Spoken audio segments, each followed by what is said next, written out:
Kembali lagi bersama kita berdua. Kali ini jujur, kita bahagia banget karena kita bisa bertemu secara langsung. Iya nih Mira, setelah sekian purnama tidak bertemu secara langsung dan akhirnya banget pada kesempatan kali ini kita bisa buat video secara offline. Jadi guys, video kali ini sedikit berbeda dengan dua video kita sebelumnya. Kali ini kita berdua akan main sebuah game yang kita beri nama Battle Accounting. Jadi teknisnya kita akan dapat soal yang sama secara bergantian untuk menjawab soal tersebut. Akan tetapi ketika salah satu dari kita menjawab soal, maka satu yang lainnya mendengarkan musik dengan menggunakan headphone. Oke guys, gak usah lama-lama lagi. Yuk kita mulai Battle Accounting kali ini. Let's go! What is working capital? Modal kerja adalah jumlah aktiva lancar perusahaan yang digunakan untuk bermacam kegiatan operasional usaha. Sementara kelebihan aktiva lancar terhadap utang jangka pendek biasanya disebut dengan modal kerja bersih. Modal kerja bersih yang didapatkan dari selisih antara aset dengan hutang yang digunakan untuk membiayai semua kegiatan operasional pada sebuah entitas maupun sebuah perusahaan. If cash collected from customers is not yet recorded as revenue, what happens to it? Piutang atau receivable. Menurut aku masuk ke saldo pendapatan ditangguhkan di neraca di bagian kewajiban. Seiring waktu saat layanan dilakukan, saldo pendapatan ditangguhkan tersebut berubah menjadi pendapatan nyata pada laporan laba rugi. What's the difference between deferred revenue and accounts receivable? Pendapatan yang ditangguhkan adalah pendapatan diterima di muka untuk produk atau jasa yang akan dikirim atau dilakukan di masa depan. Sementara piutang adalah hak atau klaim perusahaan terhadap suatu pihak di masa yang akan datang sebagai akibat yang telah menerima produk atau jasa pada masa lalu. Pendapatan yang ditangguhkan atau deferral terjadi karena telah menerima aliran kasnya namun belum menjadi hak sebuah entitas. Sedangkan untuk piutang atau receivable terjadi karena hak atas pendapatan yang timbul dan belum menerima aliran kasnya. When do you capitalize rather than expense a purchase? Ketika biaya atau pembelian akan bertahan lebih dari 1 tahun dan akan terus memiliki nilai ekonomi di masa depan, maka biasanya dikapitalisasi.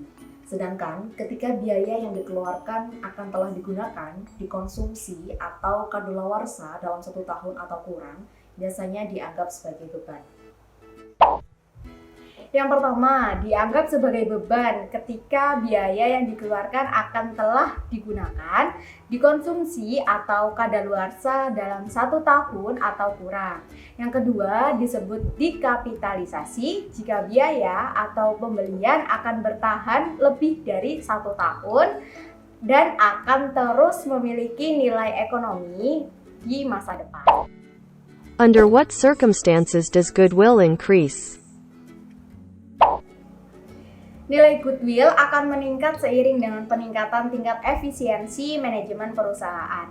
Dengan meningkatnya efisiensi manajemen perusahaan, maka akan membuat kegiatan operasional berjalan secara lancar. Goodwill akan meningkat jika kualitas produk, efisiensi manajemen, lokasi yang strategis, dan kondisi pasar yang dimiliki oleh perusahaan yang akan diakuisisi. How do you record PPE and why is this important? Property, Plant, and Equipment atau PPA dicatat ketika biaya dari aset dapat diukur secara nyata, seperti harga pembelian, biaya impor, pengurangan potongan, penjualan, dan rabat. Dalam menilai Property, Plant, and Equipment atau PPA, menggunakan metode biaya perolehan atau metode nilai wajar atau revaluasi. Pencatatan PPA penting dilakukan karena untuk mengetahui biaya yang dikeluarkan pada setiap aset yang dimiliki. PPE atau Property, Plant and Equipment dicatat dalam neraca. Untuk menghitung PPE yaitu dengan menambahkan jumlah bruto properti seperti pabrik, peralatan yang tercantum di neraca ke belanja modal. Selanjutnya dikurangi dengan akumulasi penyusutan. Penting mencatat PPE bagi perusahaan secara akurat karena sebagian besar aset tetap terdepresiasi dari waktu ke waktu dan tidak mungkin dikonversi menjadi uang tunai. Beberapa aset seperti real estate dapat meningkat nilainya dari waktu ke waktu. Jadi dengan mencatat PPE ini dapat memberikan perusahaan opsi yang memungkinkan untuk mengumpulkan uang tunai. How does an inventory write-down affect the three statements? Penghapusan inventaris berdampak pada laporan laba rugi dan neraca. Sebuah write-down diperlakukan sebagai beban, yang berarti pendapatan bersih dan kewajiban pajak akan berkurang. Pengurangan laba bersih dengan demikian menurunkan laba ditahan, yang kemudian juga akan menurunkan ekuitas bagi para pemegang saham. Penghapusan inventaris juga berdampak pada beberapa rasio keuangan, seperti current ratio, days of inventory of hand, net profit, akan mengalami penurunan, sedangkan untuk inventory turnover dan GPM atau gross profit margin akan mengalami peningkatan. Inventory write-down berdampak pada laporan laba rugi dan neraca, yaitu yang pertama, current ratio lower, yang kedua, inventory turnover higher, dan yang ketiga, days of inventory on hand lower. What are three examples of common budgeting methods? Yang pertama, incremental budgeting, yaitu mengambil angka aktual tahun lalu dan menambah atau mengurangi persentase untuk mendapatkan anggaran tahun berjalan. Logika metode ini adalah seluruh kegiatan penjualan dan pengeluaran di masa depan merupakan kelanjutan kegiatan dari tahun sebelumnya. Yang kedua, yaitu activity based budgeting atau ABB, yaitu pendekatan penganggaran top down yang menentukan jumlah input atau biaya pelaksanaan kegiatan yang diperlukan untuk mendukung target atau output yang ditentukan oleh perusahaan. Yang ketiga, zero based budgeting atau ZBB, yaitu memaksa bisnis untuk membangun anggaran baru dari awal. Orang yang bertanggung jawab, yaitu analis, akan mengevaluasi setiap pengeluaran sehingga dapat diketahui mana yang menambah nilai nyata dan layak dipertahankan dan mana yang merupakan upaya sia-sia yang perlu dibuang. Sebelum terjadinya reformasi pengelolaan keuangan di negara Indonesia, terdapat 3 metode penganggaran yang digunakan, yaitu penganggaran tradisional atau line item budgeting, planning programming budgeting system atau PPBS, dan zero based budgeting atau ZZB. Dan kemudian setelah terjadinya reformasi pengelolaan keuangan negara, terdapat 3 metode penganggaran yang digunakan. Yang pertama, penganggaran berbasis kinerja atau PBK. Kemudian yang kedua ada penganggaran terpadu, dan yang ketiga ada penganggaran kerangka pengeluaran jangka menengah atau KPJM. Namun untuk saat ini yang paling digunakan adalah metode penganggaran tradisional dan penganggaran berbasis kinerja. Please explain the revenue recognition and matching principles. Prinsip pengakuan pendapatan atau revenue recognition principle adalah prinsip yang aliran masuk aktivanya timbul dari penyerahan barang atau jasa yang dilakukan oleh suatu unit usaha selama suatu periode tertentu. Dasar yang digunakan untuk mengukur besarnya pendapatan adalah jumlah kas dan ekuivalennya yang diterima dari transaksi penjualan dengan pihak yang bebas. Kemudian untuk prinsip pencocokan atau matching principle, prinsip yang mempertemukan biaya dengan pendapatan yang timbul karena biaya tersebut. Prinsip ini berguna untuk menentukan besarnya penghasilan bersih setiap periodenya. Karena biaya itu harus ditemukan dengan pendapatannya, maka pembebanannya biaya sangat tergantung pada saat pengakuan pendapatan. Apabila pengakuan suatu pendapatan ditunda, maka pembebanan biayanya juga akan ditunda sampai diakuinya pendapatan.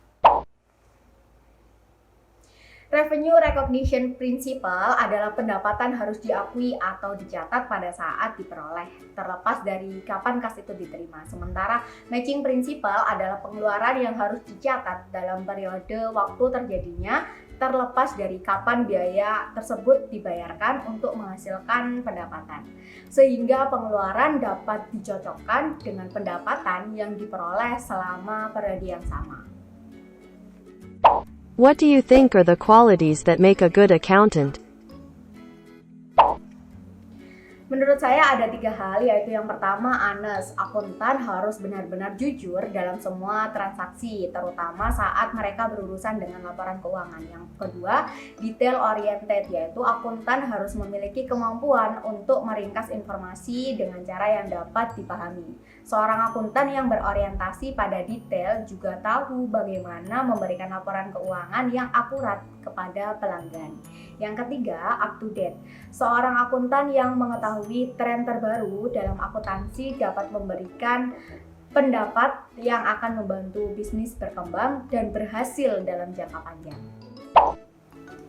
Nilai tertinggi dalam akuntansi adalah akuntabilitas. Setiap angka yang tercantum dalam laporan akuntansi harus dapat dipertanggungjawabkan. Oleh karena itu, menurut saya, seorang akuntan yang baik harus memiliki sifat yang jujur, konsisten, dan skeptis. Do you have plan to do professional development and continuing education? Why? Iya, karena pengembangan profesional dan pendidikan berkelanjutan dapat berguna untuk memperbaiki dan mengembangkan kompetensi profesionalisme seorang akuntan seperti saya. Tidak, karena untuk saat ini saya lebih ingin fokus belajar pengalaman langsung di lapangan seperti magang atau menjadi mitra PT Sisi yang sekarang saya jalani. Oke, akhirnya selesai juga ya kita menjawab 11 soal, Mir.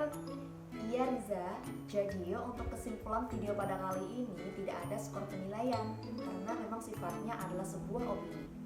Kalau kalian mau belajar akuntansi lebih lanjut lagi, yuk gabung bersama kami di keluarga besar akuntansi UISI.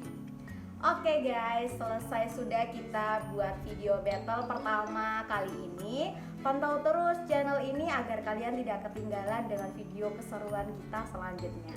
Yap, betul sekali Riza. Sampai bertemu di video selanjutnya ya guys. Dadah!